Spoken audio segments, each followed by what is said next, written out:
Kakinada urban drug inspector కి medical association కి మధ్య వివాదం రాజుకుంది. డ్రగ్ ఇన్స్పెక్టర్ సుల్తానాపై మెడికల్ అసోసియేషన్ వాళ్ళు అవినీతి ఆరోపణలు చేస్తున్నారు. అయితే నిజాయితీగా ఉంటే తనపై ఆరోపణలు చేస్తున్నారంటూ సుల్తానా ఆవేదన వ్యక్తం చేశారు. మరోవైపు సుల్తానాపై చర్యలకి డిమాండ్ చేస్తూ మెడికల్ అసోసియేషన్ సభ్యులు ఆందోళన దిగారు.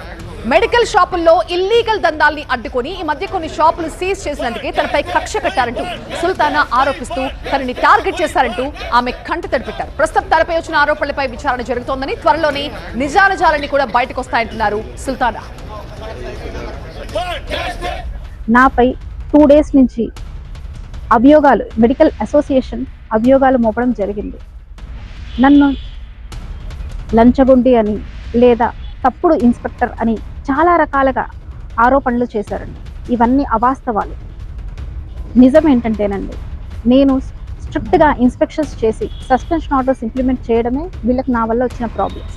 వీళ్ళు చేసే ఇల్లీగల్ బిజినెసెస్ కానీ, అన్లైసెన్స్డ్ ప్రిమైసెస్కి స్టాక్ సప్లై చేయడం కానీ, బిల్స్లో ఉన్న అవకతవకలు కానీ, నార్కోటిక్ మెడిసిన్స్ సేల్ చేయడం కానీ, ఫార్మసిస్టు లేకుండా, సరైన బిల్లులు లేకుండా వీళ్ళు చేసే మెడికల్ బిజినెస్ అన్నిటికీ నేను అడ్డుగా ఉన్నానని వీళ్ళు నా మీద బురద జల్లే ప్రయత్నంగా చేసింది ఈ ధర్నా అండి.